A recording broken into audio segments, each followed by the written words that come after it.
Right breaking చూస్తున్నాం. ఉత్తరప్రదేశ్లోని దారుణమైన సంఘటన చోటు చేసుకుంది. జీపీఎస్ తప్పుదోవ పట్టించడంతో ముగ్గురు కూడా కారులోని బ్రిడ్జ్ పై నుంచి కిందకి పడి చనిపోయిన సందర్భం మనకి ఇక్కడ క్లియర్గా కనిపిస్తుంది. అయితే దీనికి సంబంధించి జీపీఎస్ ఇవాళ తప్పుదోవ పట్టించడం వల్ల వీళ్ళు ముగ్గురు కూడా స్పాట్లో చనిపోయినట్టు మనకు తెలుస్తుంది. ఆల్రెడీ దీనికి సంబంధించి విజువల్స్ కూడా ఇవాళ వైరల్గా మారాయి. అయితే జీపీఎస్లోని వాళ్ళు ఎక్కడికి వెళ్ళాలి ఏంటి అనేది స్పాట్ అనేది కూడా వాళ్ళు అక్కడ మెన్షన్ చేసుకున్నట్టు కూడా తెలుస్తోంది. అయితే తెల్లవారుజామున వాళ్ళు బయలుదేరడంతో మంచు కారణంగా ఎదురుగా ఉన్న బ్రిడ్జ్ కావచ్చు ఏది కూడా కనిపించినట్టు కూడా వాళ్ళకి ఇక్కడ క్లియర్గా తెలుస్తుంది. అయితే జీపీఎస్ బ్రిడ్జ్ పై నుంచి వెళ్ళాలి అన్నట్టు కూడా దారి చూపించింది. ఆ ముగ్గురు కూడా కారులోనే జీపీఎస్ చూపించిన విధంగా అదే దారిలోనే వెళ్ళినట్టు కూడా మనకి ఇక్కడ క్లియర్గా కనిపిస్తుంది అనమాట. అయితే వెళ్ళిన తర్వాత ఎదురుగా మంచు ఉండడంతో వాళ్ళకి సరిగ్గా బ్రిడ్జ్ అనేది కనిపించకపోలేదు. ఇంకొకటి ఏంటంటే ఈ బ్రిడ్జ్ కూడా సగం విరిగిన బ్రిడ్జ్ అని కూడా ఇక్కడ మనకి క్లియర్గా విజువల్స్లో కూడా కనిపిస్తుంది. అలాగే వరదల కారణంగా బ్రిడ్జ్ సగభాగం కూలిపోయినట్టు కూడా తెలుస్తుంది. అయినప్పటికీ జీపీఎస్ ఏ మాత్రం కూడా దీన్ని అప్డేట్స్ అనేవి చూపించలేదు. అంటే అక్కడ బ్రిడ్జ్ అనేది సగం వరకే ఉంది, అక్కడి నుంచి రోడ్ కానీ ఎటువంటి వాహనాలు వెళ్ళడానికి దారి లేదు అన్నది జీపీఎస్ అప్డేట్ చేసుకోకపోవడం వల్ల ఇవాళ ఇంత దారుణమైన సంఘటన చోటు చేసుకుంది. ఒక్కసారి మనం విజువల్స్లో కానీ ఒకసారి విజువల్స్ చూసుకుంటే మొత్తం కూడా ఈ రామగంగా పైన మనకి ఆ బ్రిడ్జ్ కనిపిస్తుంది కదా, ఇదే దారిలోని వాళ్ళు తెల్లవారుజామున బయలుదేరినట్టు కూడా తెలుస్తుంది. అండ్ వస్తున్నప్పుడు ఎదురుగా మొత్తం కూడా మంచుతోని కవర్ అయిపోవడం వల్ల ఎదురుగా బ్రిడ్జ్ కూడా లేదు, అలాగే ముందుకు వెళ్ళే ఛాన్సెస్ లేవు అన్న విషయం ఆ ముగ్గురికి కూడా తెలియలేదు. జీపీఎస్ మనకి రూట్ స్ట్రైట్గా చూపిస్తుంది కదా అని చెప్పి వాళ్ళు బయలుదేరినట్టు కూడా మనకి క్లియర్గా కనిపిస్తుంది. అండ్ వచ్చేసరికి ఇక్కడ బ్రిడ్జ్ లేకపోవడం వల్ల ఒక్కసారిగా కార్ కిందకి పడిపోయి అంటే కింద రామగంగా వాటర్లో పడిపోయి నదిలోని స్పాట్లోనే ముగ్గురు కూడా చనిపోయినట్టు కూడా తెలుస్తోంది. అండ్ దీనికి సంబంధించి గతంలో కూడా మనం ఇలాంటి ఇన్సిడెంట్స్ చాలా వరకు చూసాము.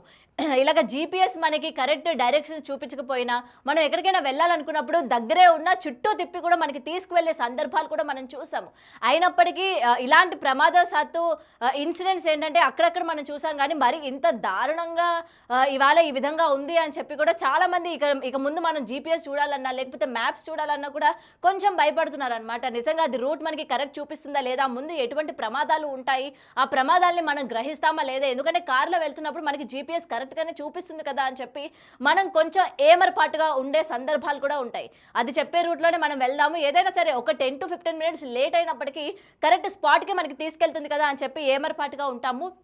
సో ఆ ఏమర్పాటే ఇవాళ ఇంత పెద్ద దారుణానికి ఒడిగట్టింది అన్న విషయం కూడా ఇక్కడ మనకి క్లియర్గా కనిపిస్తుంది. ఏదైనా ముగ్గురు స్పాట్లోనే కార్ అనేది పైనుంచి కింద బోల్తా పడింది, స్పాట్లోనే ముగ్గురికి కూడా గాయాలయ్యి చనిపోయినట్టు కూడా మనకి చూస్తున్నాం. కారు కూడా ఎంత తుక్కు అయిపోయింది మొత్తం కూడా. అండ్ ఈ జీపీఎస్కి సంబంధించి గతంలో కూడా ఇలాంటి ఇన్సిడెంట్స్ అంటే మనం జీపీఎస్ ఆన్ చేసుకున్న తర్వాత మనకి లొకేషన్ ఎంత డిస్టెన్స్ ఉంది, ఆ ముందు రోడ్ ఉందా లేదా, లేకపోతే బ్రిడ్జ్ ఉందా, వాటర్ ఉందా అన్న విషయాలు కూడా ఏది మనకి అప్డేట్స్ ఇవ్వకపోవడం వల్ల ఇలాంటి ప్రమాదాలు చోటు చేసుకుంటున్నాయి. మరి తర్వాత ఎవరైనా సరే జీపీఎస్ ఫాలో అవ్వాలన్నా ఒకవేళ రూట్స్ తెలియని వాళ్ళకి ఈ విధంగా జీపీఎస్ మీద ఆధారపడినట్లయితే ఎలాంటి పరిస్థితులు ఎదురవుతాయి, ఒకవేళ మళ్ళీ ఇలాంటివి కానీ వస్తే వాళ్ళ పరిస్థితి ఏంటి అని చెప్పి ఈ ఇన్సిడెంట్ చూసిన తర్వాత కూడా జనాల్లోని భయం నెలకొనింది అన్న విషయం కూడా ఇక్కడ మనకి క్లియర్గా కనిపిస్తుంది.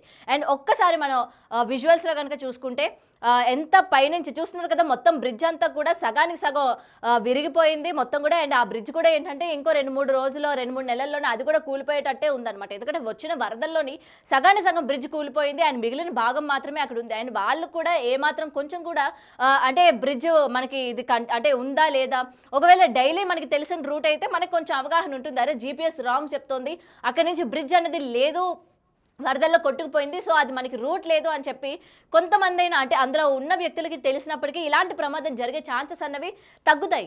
బట్ మనకి కొత్త రూట్ అయినప్పటికీ ఎవ్వరికి కూడా ఆ రూట్లోని ఆ వేలోని ఏ విధంగా ఉంటుంది, లేకపోతే ఏ విధమైన రోడ్ కానీ ఏ విధంగా వాటర్ కానీ నదులు కానీ ఏమైనా ఉన్నాయి అన్న విషయాలు కొంచెం కూడా మనకి ఆ రూట్ గురించి కానీ అవగాహన కానీ లేకపోతే ఇలాంటి సందర్భాలే ఏర్పడే ఛాన్సెస్ ఉన్నాయన్నమాట. సో ముఖ్యంగా ఇక్కడ మనం చూస్తున్నారు కదా, మొత్తం ఆ వంతెన వాళ్ళు ఎంత స్పీడ్లో వచ్చారో అంటే కొంచెం కూడా కంట్రోల్ చేసుకునే ఛాన్సెస్ కూడా అక్కడ మనకి లేవు. ఎర్లీ మార్నింగ్ దట్టు బ్రిడ్జ్ పైన మొత్తం కూడా వెహికల్స్ అవి ఉండవు ఎర్లీ మార్నింగ్ కాబట్టి. సో ఏదైనా సరే మనం ఒక స్పీడ్లో వెళ్ళిపోదామని చెప్పి వాళ్ళకు స్పీడ్ కూడా ఇక్కడ మనం ఒకసారి చూసుకోవాలి. ఇంకొకటి ఇది కార్తీక మాసం, పొద్దున్న పూట చలి ఏ విధంగా ఉంటుంది, మంచు ఏ విధంగా ఉంటుంది. సో, అలాంటి టైంలో కూడా మనం కొంచెం స్లోగా వెళ్ళాలి. ఎందుకంటే ఎదురుగా వచ్చే వెహికల్స్ మనకి కనిపించాలన్నా రోడ్డు పైన, హైవేల పైన ఇట్లాంటి చోట మనం కొంచెం వెళ్తున్నప్పుడు, లాంగ్ డిస్టెన్స్ వెళ్తున్నప్పుడు ఎర్లీ మార్నింగ్ ఎర్లీ మార్నింగ్ గానీ, మిడ్‌నైట్ గానీ మనం ట్రావెల్ చేస్తున్నప్పుడు ఒక సర్టెన్ స్పీడ్ కూడా మనం మెయింటైన్ చేయాలి. ఎందుకంటే ఈ మంచు కారణంగా ఎదురుగా మనకి ఏం వస్తున్నాయి, ఏంటి అనే విషయాలు కూడా ఇక్కడ మనకి కనబడకపోయే సిట్యుయేషన్స్ కూడా ఉంటాయి.